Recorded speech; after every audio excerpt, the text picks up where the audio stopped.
Oh, CanaDart, additive manufacturing of the third kind. Uh-oh. Hello, this is Jeff of Taofledermaus. Today we have some interesting projectiles that come all the way from Canada by a viewer named Andrew. Now, he sent these well over a year ago, and he's probably wondering why it's taken so long. Well, about the time he sent these, we were going through a kind of a crisis. One of our creators from the UK had sent us some projectiles to test out. They were basically just unloaded slugs, pieces of metal. Heck, they could have been anything from a chess piece to a valve out of a hydraulic system. Well, the police ended up raiding his house and confiscating his guns and reloading equipment.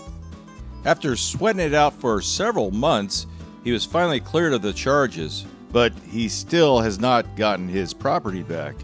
He and his family went through a living nightmare, all because he sent some slugs to a YouTube channel to make a video out of. Now, since the laws in Canada are getting pretty draconian, I wanted to prevent Andrew, if that's his real name, from going through that same ordeal. The CanaDart is essentially a Flechette, which means little arrow, inside of a Sabot.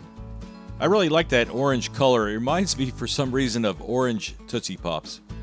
Now, he sent quite a few different variants of the same, well, basic design. Now, as you can see, the Sabot and the dart itself have matching lugs.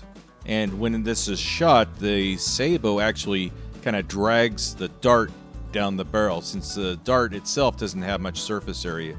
Now, the other reason for delay was during tests using smokeless powder, we were getting catastrophic results, a lot of breakage, and we're going to try something different this time.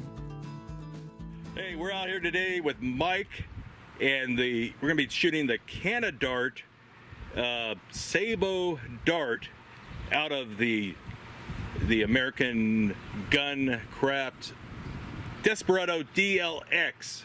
Did I get everything right? Yes, you failed to mention that it has this really nice shiny nickel finish and the American walnuts. Yeah, Very nice. I think it's their top of the line model. Very nice gun, very heavy, very well built, really thick walled barrels. I think this thing is perfect to shoot these out of today. And we're going to be using Pyrodex out here. Everybody hates Pyrodex for some reason, but that's what I've got. And we're going to have to control how much powder we're using, because I tried these with smokeless powder and every one just shattered because it's using that, what term do I want to use here?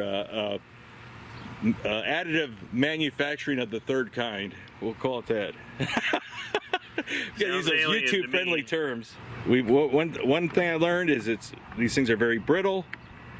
We have a very limited amount. This is all I've got left. I did 4 or 5 test loads. All of them failed with smokeless, even very light loads. And so now we're going to try it out of that thing. Maybe we get some lower pressures. It's almost like trying to launch an egg out of a air cannon and not break the egg. It's that kind of frustration. So anyway, let's get on with the show. Okay, we're gonna be burning 32 grains by weight of Pyrodex P. That is a pistol propellant. And we're just gonna be using one barrel, the right barrel. Next, because these are such unusual rounds, we're gonna use a buffer to fill some of the space around those Sabots and all that.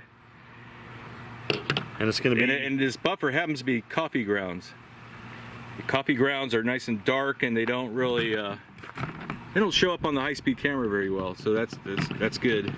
The best part of waking up is coffee in your gun. Okay, first target, 9 yards away. Have you ever shot one of these guns before? No, never have. Okay, so we're going to start out with baby steps, and we're going to have to learn along the way. I don't have much experience with it. I don't know anyone who is good with these things. They're a close-range defense weapon, basically, made to shoot buckshot. And we're shooting some Sabot darts out of it. Accuracy, we'll find out. Will the darts even survive? That's all I'm hoping. I'm aiming down the right barrel, right down the middle.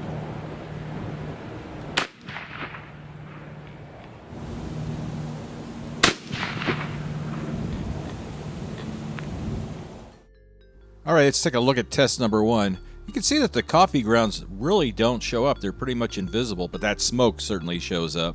Then we see a couple flies just kind of chilling out there and puffing that smoke. Okay, let's zoom in a little bit and see if we can see anything through all that smoke. And we can see there's a Sabot right there, and there's our dart. Barely see it there. And it looked like everything was intact, so it's really good results as far as not breaking anything, but we just can't see anything. We got a few holes there. We'll try to figure out what happened. We did find a little piece of the third dimensional piece there.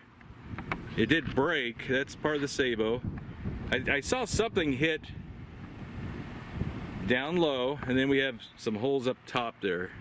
So here is where I think a Sabot hit.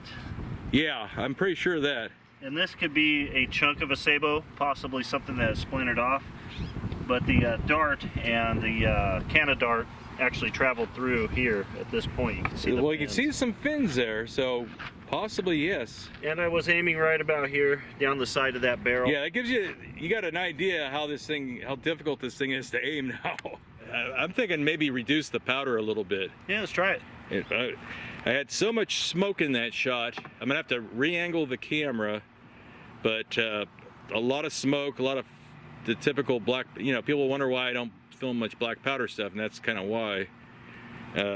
So we're gonna have to, I'm gonna have to do some experimenting on camera angles and stuff like that, try to get some better shots so we can see what's happening.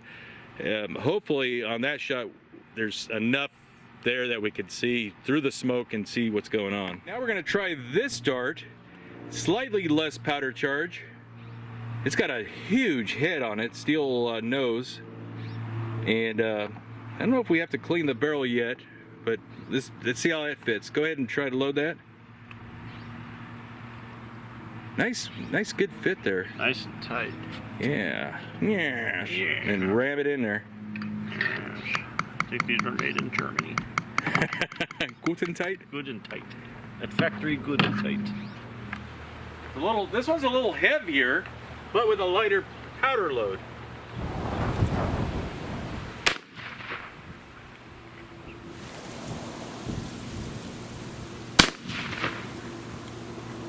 So we got a Sabot here, and then we had a separation for a secondary Sabot here, and then the dart penetrated here. Well, we got a little different camera angle this time and a lighter powder load, so there's less smoke, and we're able to see what's going on this time. I wanted to show the separation of the Sabots, and try to keep all that in focus is a challenge sometimes. And it sure looked like that dart was flying nice and straight through the air. So far, I'm really happy with the results of these. Okay, this is how we clean this. I found that a little patch of microfiber towel that's cut about 2 inches by 2 inches, 3 inches by 3 inches, works fantastic to clean the barrel of this thing.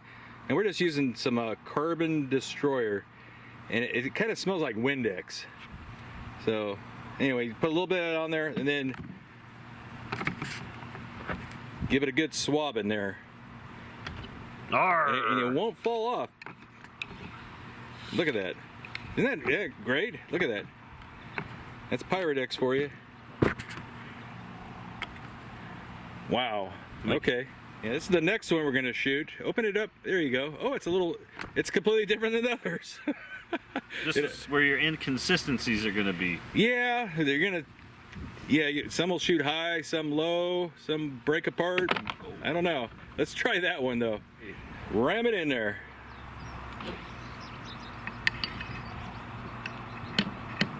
There you go.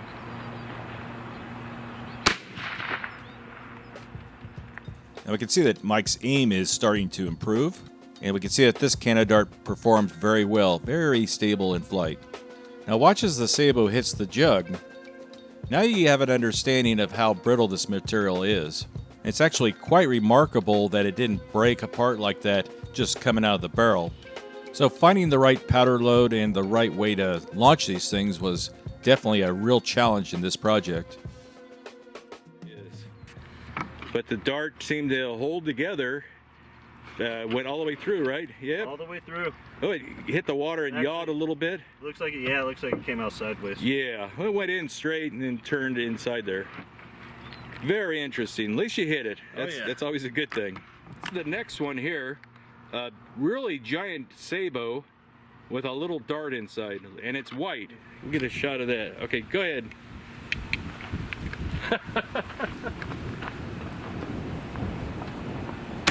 I'm not ready yet. I wasn't ready. Oh! Screwed up and gave Mike the impression that I was ready to film, and with the high-speed camera. We got it on 2 cameras, not the high-speed. So we'll redo it. I want to redo this one. But that one looked very good. You can see the fins still sticking out. Didn't go through. Okay, now we're going to shoot this one with the giant heads and kind of a short fin and shorter Sabot. Okay, I think that one hit. Now, even though we're not driving these at breakneck speed, the penetration was still pretty impressive at just under 3 inches. And that's about an inch deeper than a 12-gauge Foster slug will penetrate this book. Yeah, we got it that time. That one looked like it was flying nice. Nice and straight. Yeah. All right, for the first one that we didn't get on the high speed. You can take the tape off if you want.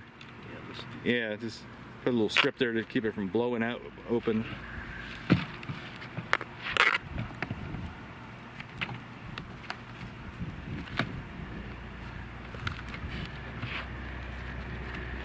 There they both are. Oh, wow, okay. There's the first one, and there's the second one. That would still, that would go pretty deep into flesh. Yeah, it's still gonna not feel well. Yeah.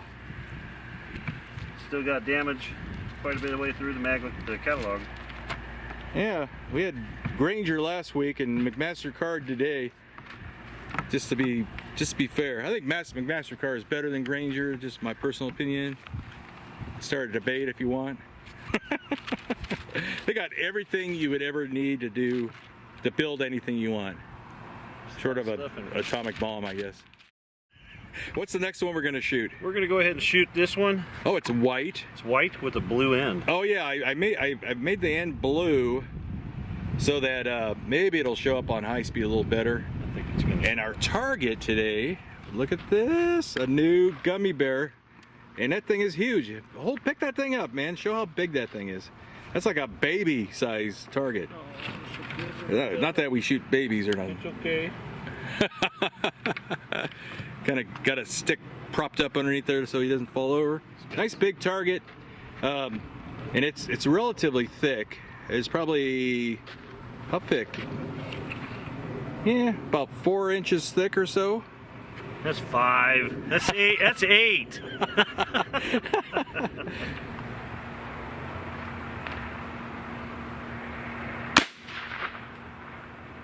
Okay, I don't know what happened there. Not really sure what happened here, but when the Sabot is flying faster than the Dart, well, something's wrong. In fact, the Dart looks like it's coming in for a landing. Let's give it another try with the last Dart. This is our last one. This is where all the we make it or break it. So we got an orange one with a big head on there, black fins, so it'll show up. Okay, let's see how that works. I was thinking he forgot to put powder in it or something on the last one. I don't know what happened there. Well, we definitely but he said he put it in there, so I don't know what happened there. Okay. Definitely powder in this one too. Pack it in there a little tighter, yeah. Okay, very last one. No pressure, Mike. No pressure. Uh-oh. Now, both Mike and I thought that he had missed this one, but that little Dart, or Flechette if you prefer, just made a clean little hole through that gummy bear without much movement, and it hardly slowed it down. You try to push them too hard and they just break apart. But luckily, they're flying fast enough that they would definitely be a fatal shot. You know, you did hit it, and it was. Yeah, right here. It's a little A little teeny tiny. Little tracer. You can't see it. Maybe you can see it through the side. Not really. Well, kinda. Yeah, sorta. But It went clean through. I'm really glad we finally shot these things. Poor Andrew, who sent them to me, probably gave up on me, thinking that I was never going to shoot them. You know, when people send me stuff, I consider it being on loan to me, right? It's not my property; it's theirs that they're sharing with everybody else, and it may take me a while to get to it sometimes. These I had every intention to shoot them a year ago or so, but in my test shots, I had so many failures. I had to come up with a way to do it where we could just actually measure the powder and bring it down if we needed to on the fly, which is basically what we did today. Starting out with about 32 grains of Pyrodex and settled it at about 20 grains eventually, and we had pretty good reliability with that. But thank you. I hope you had fun shooting that crazy Diablo CanaDart. The CanaDart and the Diablo shotgun pistol. Oh yeah, no, that thing is awesome. It's such a cool gun, and you can have it delivered to your house. You don't have to go through an FFL. And like I was talking to you earlier, can you guess which states you still have to go through an FFL? Yes, you need to have it for New York, and then New Jersey. New Jersey, yep. And Illinois. In Illinois. Or Illinois. Illinois. And also Washington, D.C. The exact places you would think, but you would think California would be on that list, and it's not for some reason. They haven't thought of it yet. So get it while you can. Have it delivered to your house.